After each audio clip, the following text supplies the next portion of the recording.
Bueno, muy buenas noches a todos. Es una alegría, como siempre, recibirlos en este lugar que ya es nuestra casa para esta nueva clase de la Escuela de Expansión de la Conciencia. Lo tenemos hoy a Martín Traverso. Bienvenidos a todos y a todas. Muchas gracias por estar presentes. Y veo muchas caras conocidas, me da mucha felicidad. Así que bueno, estamos hoy convocados para hablar de lo que dice el título de la charla, que es un nuevo paradigma en la economía. Y este paradigma, como decían, tiene que ver un poco con mis investigaciones. Más allá de contador, o sea, la profesión de contador me dio los conocimientos, pero esa parte de ser inquieto, de no quedarme con lo que me enseñaron, de que no me cierren las cosas, me saca del cajón de contador y me vuelve filósofo, como todos cuando nos cuestionamos las cosas. Por eso me gusta presentarme como filósofo. Y fuera que Platón dice que filósofos podemos ser a los 50 años, sería muy agrandado con 29 para Platón, ¿no? Pero también lo leemos a Platón lo que escribió a los 24, 26, o sea que de última no leemos solamente la República y los diálogos de madurez. Desde ese lugar digo, bueno, puede ser que me encaje más o menos como filósofo en esto de poner nombre a las cosas, pero quizás, como dice Aristóteles, encajo más en esto de estar entre la ignorancia y la sabiduría. Yo me siento que estoy entre la ignorancia y la sabiduría. Entonces fue una gran batalla con mi ego decir, dar conferencias. ¿Quién soy yo para decir qué? Como tener una verdad. Y no, esto es una foto de lo que he llegado hasta hoy. Y el año que viene haré otra foto y esta conferencia será de otra manera. Y así cuando hago un libro, de golpe será criticado y responderé las críticas y será... Entonces, por una cuestión de que la vida es movimiento y no sé si existe la verdad, sino quizás un movimiento hacia la verdad. Entonces digo, bueno, es momento de compartir. Y entonces, ¿qué sería para mí un poco nuevo paradigma en la economía? Vamos a empezar con esto. Primero conviene, como dice Sócrates, definir aquello de lo cual estamos hablando. Antes estamos hablando de economía. Entonces prefiero remitirme a su significado etimológico, no ir tanto a definiciones adjetivadas, sino ir al oikos nomos, que es el significado en griego, o la etimología en griego, que es la organización de la casa, el oikos. Tiene una connotación doméstica, en principio, donde era la mujer la que era encargada de la administración realmente de la casa. Después se cambia un poco los roles, ¿no?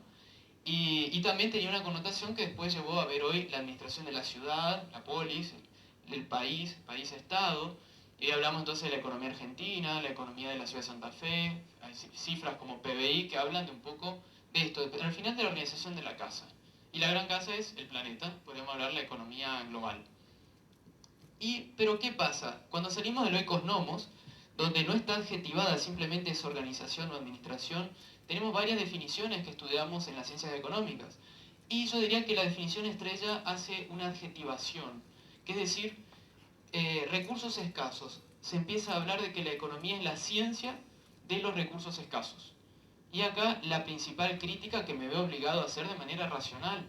Es decir, antes de ir hacia un nuevo paradigma por respeto al método científico popperiano de la falsación, debo falsar primero este enunciado, que es decir, que viene de la geografía encima, porque habla de los recursos materiales del planeta, dice los recursos son escasos. Y estamos viendo el mundo con este paradigma. ¿Será que son escasos? Entonces, si vamos a preguntarnos, vamos primero a este gran punto, que sería, cuando vamos a hablar de recursos, vamos a hablar de agua potable, digamos los recursos materiales que el hombre necesita para la vida. Agua potable, alimentos, materia prima para fabricar vestimenta, materia prima para construir viviendas, energía, transporte. Entonces nos deberíamos preguntar, si vamos a jugar a ser filósofos un ratito, ¿es escaso todo esto? ¿Y ahora escaso con respecto a qué? Con la población mundial, que somos los habitantes de la casa. La casa tiene ¿cuántos habitantes? ¿Alguien me tiene un número? 7.5 billones. 7.5 millones, mil millones, ¿no? 7.2, 7.5, sí. Depende si hablan del billones anglosajón, es 1000 millones. Si es el billones español, es 1 millón de millones. Bueno, no nos vamos a variar con los números. Vamos a pensar más o menos que cerca de 7.000 millones 7.000 millones de habitantes. Algunos dicen 7.200, como dice allá Indabor, mi querido amigo que está presente, 7.500. Vamos a tomar un número 7.200, un número bastante cercano a lo que la ONU toma de población mundial. Y vamos a hacernos la pregunta con un pequeño cálculo matemático. Entonces, y yo les voy a hacer la pregunta a ustedes.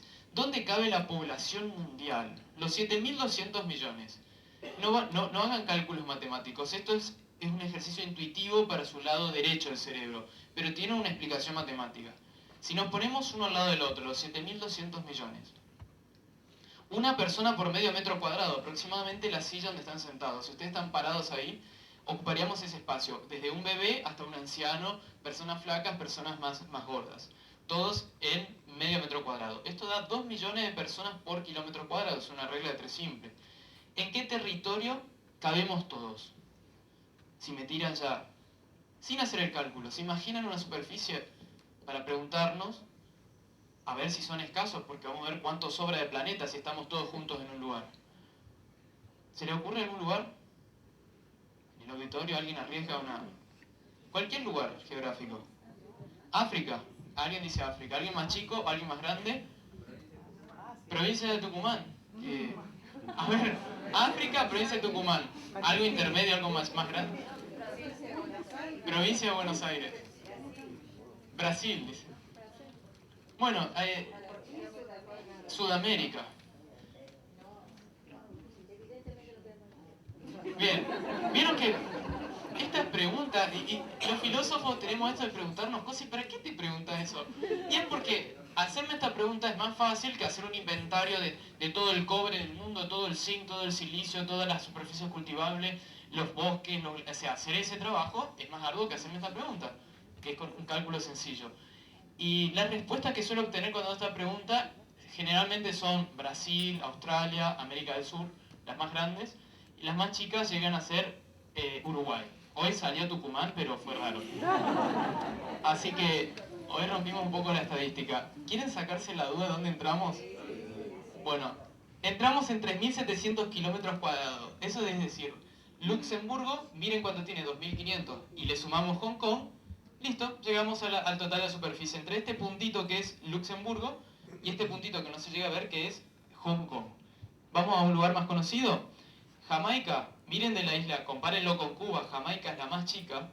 Solamente en el 33% de la isla de Jamaica. Pinten un tercio de Jamaica, imagínense toda la población mundial ahí. Los chinos, los africanos, las personas de Oceanía, los asiáticos, los americanos, todos en Jamaica. O en las Islas Malvinas, que tanto reclamamos, miren aquí están, en un 30% de las Islas Malvinas. ¿Cierto? Quizás en la gran soledad, en una de las islas, podemos entrar todos. Y sobra todo Sudamérica, todo Argentina, todo el planeta. También vamos, alguien dijo Tucumán. Bueno, tanto Tucumán e Israel, que son territorios muy parecidos en superficie, solo en un 16%, menos de un quinto, de Tucumán o Israel. Israel, que es uno de los países más chicos del mundo. Imagínenselo a Tucumán, pinten menos de un quinto y vean, piensen por un instante, toda la población mundial cabe allí, uno al lado del otro. Ahora, vamos a ver cuál era la pregunta disparadora. ¿Los recursos son escasos? El agua potable para esta civilización que cabe en la isla de Jamaica, ¿será escasa el agua potable? Sabiendo que 3/4 parte del planeta es agua, es océano, pero tenemos encima la posibilidad de potabilizar ahora el agua salada. ¿Será que es escasa la superficie cultivable? No, esto hasta un niño lo responde. Es un dogma. La escasez es un dogma, por eso debemos partir por falsar el primer punto medular del paradigma de ciencias económicas. Y acá me voy más allá de la discusión de ser de izquierda, de derecha, neoliberal, de marxista, anarquista. No, este es un punto muy fuerte en el consenso científico, que tenemos que poner el dedo en este lugar. Entonces la escasez es un dogma y a la vez es un estado de la conciencia humana. Es decir, nos dice que hay poco. Y este dogma lleva a una creación de teorías que repercuten en la visión del mundo, la visión del hombre y del mundo. Lleva a una conciencia de carencia y de miedo. Me enseñan que hay poco, me dijo mi abuelo, me dijo mi mamá, me lo dice el sistema de educación, me lo dice la carrera de ciencia económica, la ciencia de los recursos escasos. Los contadores, todo vestido de traje, los economistas, los dioses de esta era, me dicen que hay poco. ¿Y cómo puede ser que en un taller que di en Rafaela hice esta pregunta, la persona que más cerca estuvo era un niño de 8 años? que me dijo en Rafaela entramos todos. Era el territorio más cercano, ¿no es cierto?, al cálculo. Pero los grandes hemos perdido la intuición, hemos perdido estas preguntas que tenemos que hacernos. Ahora bien, este momento para mí tiene una semejanza a otro momento de la historia, que tiene que ver con el planeta también. En un momento decíamos que el planeta era el centro del universo, el geocentrismo, pero después vino este señor, Copérnico, y nos dijo, no, el Sol también no era el centro del universo, pero cambió nuestra visión del mundo, sabiendo que los planetas no giraban alrededor nuestro, sino que nosotros girábamos alrededor de otro cuerpo celeste. Ahora bien, también tenemos un tema muy relacionado con este punto, que es el planeta. Estamos diciendo, hay pocos recursos, y somos muchos, eso estamos diciendo. Y construimos las ciencias sociales en base a esa visión del mundo. Entonces, estamos en un momento copernicano, también otra vez involucrando a la querida Pachamama, Tierra, como quieras llamarla, y generamos esta visión del mundo. Ahora vamos a ver qué pasa cuando pensamos desde la escasez. ¿Cuáles son los argumentos? Y yo este argumento lo llamo el argumento Osvaldo, porque el que me lo enseñó se llama Osvaldo. Es brasilero, así que los créditos para Osvaldo Oliveira. Y el argumento comienza con una pequeña idea. Vamos a jugar de que no hay suficiente para todos, o como dijo Osvaldo, no tem para todo el mundo. Entonces, una vez que digo, acepto esta idea como verdadera, va a venir una connotación psicológica. ¿Cómo voy a ver el mundo con respecto a esto? Viene una parte de miedo. Miedo que va a faltar. Hay poco. Imagínense todo en este escenario, con hambre, y acá hay una mesa con 1 kilo de helado. o con algo, con un postre. Y vamos a decir, me voy primero a la fila porque va a faltar. ¿Qué pasa después? ¿Cuál es la relación que implica esta con el otro? La competencia, obvio. El otro es una competencia. Si hay poco, me voy rápido primero a buscar el helado, el postre, porque me voy a quedar sin postre. ¿Y cuál es la conducta psicológica que yo debo adoptar para ser eficiente en este contexto? La generar stock. ¿Qué significa acumular? Me voy, como y me guardo un poquito, porque si después me da hambre, ¿no?, y después otros con sus garras me sacan primero, más vale me guardo un poquito. Entonces, ¿qué va a pasar con esto? Si la economía vemos que es un flujo, y eso sí podemos ver en la economía tradicional, las variables de flujo, PBI por ejemplo, que es lo que circula. Circulan bienes, servicios, y yo le agregaría, circula moneda, dinero, porque hoy tiene valor por sí mismo, para bien o para mal, y circula información. ¿Qué pasa con esta forma de comportamiento? Hace que se retraigan elementos del flujo. Y esto también en la economía lo podemos ver con el índice de confianza del consumidor. Cuando el consumidor tiene miedo, gasta menos, retrae dinero, y los comerciantes dicen, hay poco dinero en la calle, se vende poco. Es decir, hay un comportamiento que hoy en la economía se lo podría ver como la psicología de la economía, que es esto del pánico y la euforia. El miedo sube el precio del oro, sale dinero de la calle, es decir, pasa esto. Y esta es nuestra lógica, ¿no? Desde tengo miedo, retraigo, acumulo, estoqueo, veo con más pesimismo el mundo. ¿Qué genera esto en la economía actual con moneda? Inflación a los costos. De golpe se retraen cosas del flujo, que iba a ser algo más grande, ahora es más chico, todo es más caro, lo que hay es menos accesible. ¿Y qué pasa al final? Hay menos, excluye. Esto genera una economía de exclusión. Acá ya llegamos pasando por una idea, una visión del mundo. Miren por qué es importante hacernos preguntas filosóficas. Genera un comportamiento psicológico. Los últimos premios Nobel de Economía, todos hablaron de psicología y economía. Genera un comportamiento de masas, genera un efecto en la economía. Y al final, ¿qué pasó? Comprobó la verdad inicial. Afuera veo, es cierto, no templa todo el mundo. ¿Cómo se llama esto en las ciencias sociales? Profecía autocumplida. Es decir, la escasez termina siendo una profecía autocumplida, porque las ciencias sociales tienen la dificultad de que estudian al ser humano cuyo comportamiento puede ser influido por las ideas que acepte también. Entonces se puede comportar de tal manera o tal otra, según como se proponga. Entonces tenemos este peligro en las ciencias sociales.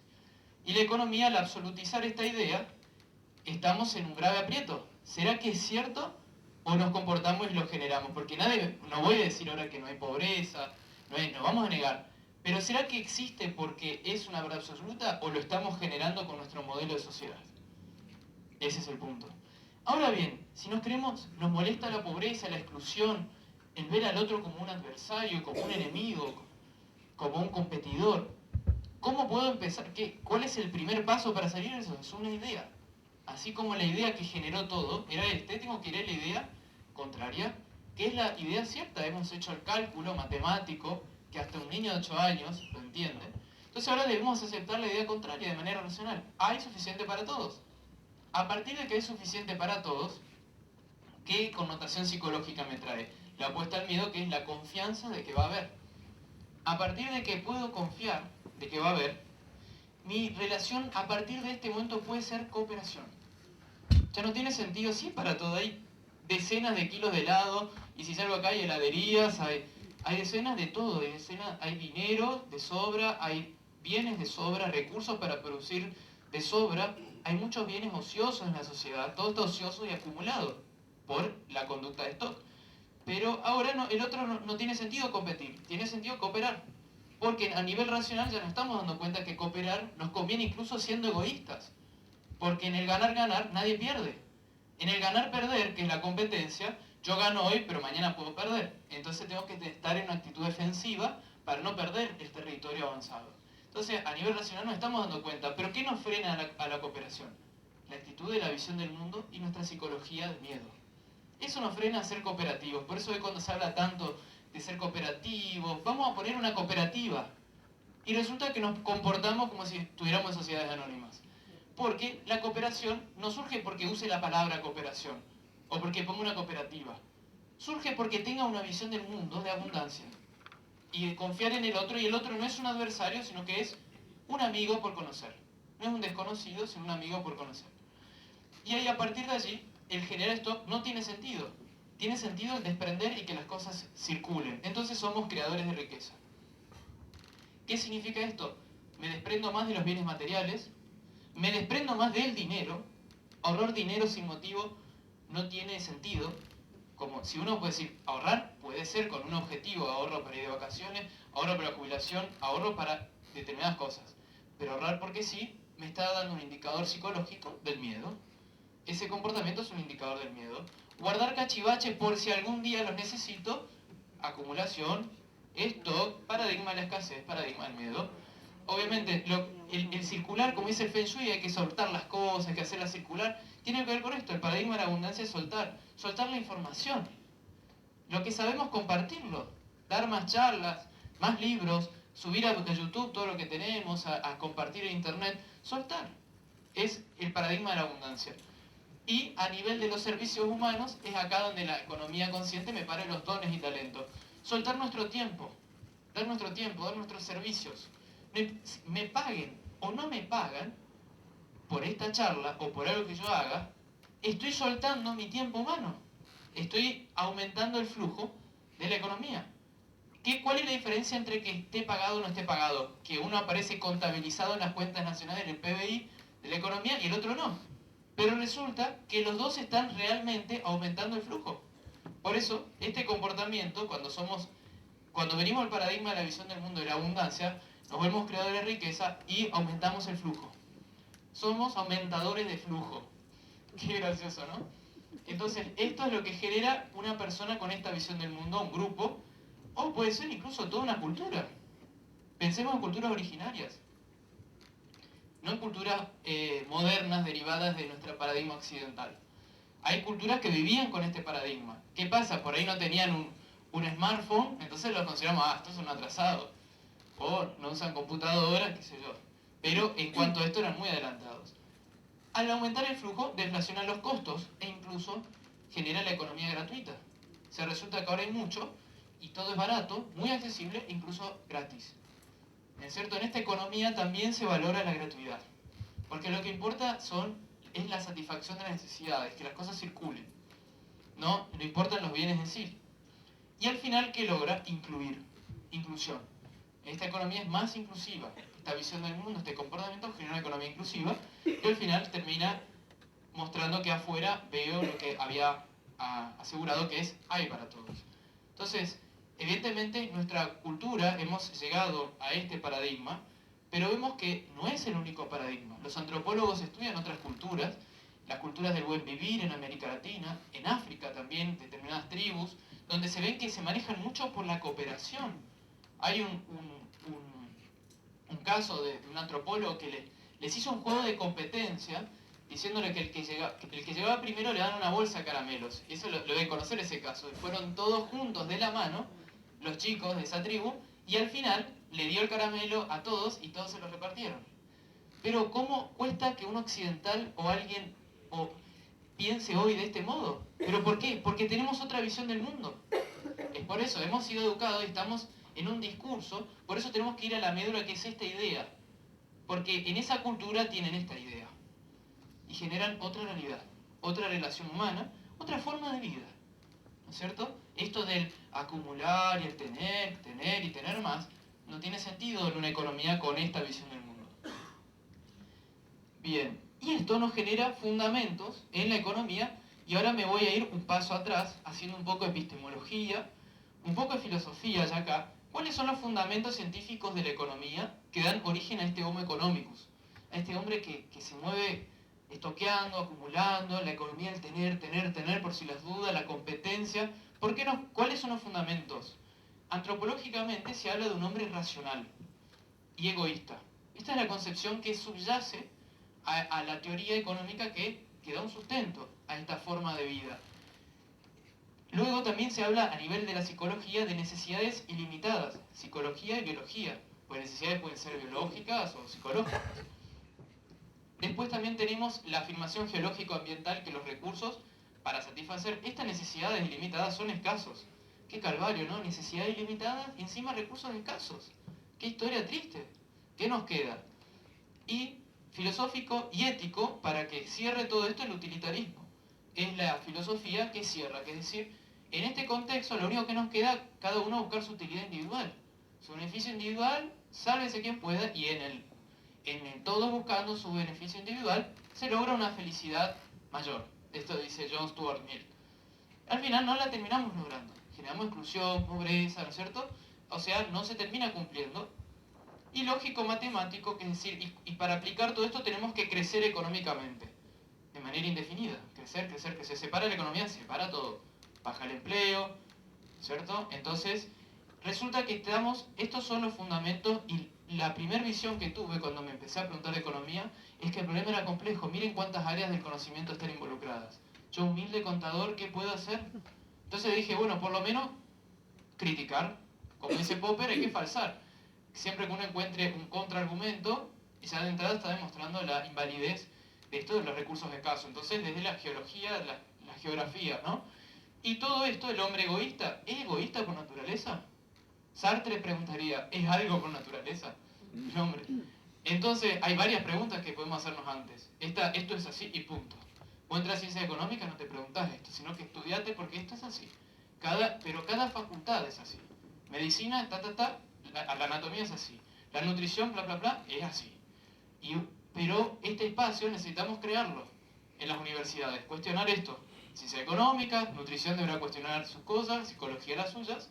Bueno, y al final también veo esto de la profecía autocumplida, cómo realmente terminamos generando una civilización de escasez. Tener un planeta tan vasto. La civilización originaria en esto sabía más que nosotros, los toas, los incas, ocupaban más el territorio, ¿no? Estaban más separaditos, tenían sus formas, generalmente los círculos en el medio donde estaban los centros de distribución y las chozas alrededor. Nosotros todos amontonados en edificios, ¿no? En todos estos puntitos que ven acá. De todo el total de tierra emergida, ¿saben en qué porcentaje estamos de la tierra emergida, ¿no? Del planeta entero? Porque una cuarta parte es solo de tierra emergida. ¿Qué porcentaje de esa tierra emergida ocupamos como ciudades? Tienen un porcentaje. 10% es acá. Bueno, 1,5%. Imagínense que en sus casas que ustedes habitan, usen solo el 1,5% para vivir. Ahí comen, ahí duermen. Es como esas fotos de Hong Kong donde vive la gente amontonada, ¿no? Tenemos un planeta tan vasto, ni hablar de la Argentina. Qué ridículo estar amontonado en Buenos Aires. O si vamos a Uruguay, también, en Montevideo y así, cada país repite la profecía autocumplida de escasez en su modelo urbano. O sea, vemos el urbanismo, vemos esto, el 95% de la población vive en zonas urbanas. Y en total 1,5% de tierra es zona urbana. Esto es, primero, necesariamente debemos partir de la crítica, con respeto al momento histórico, a las ciencias,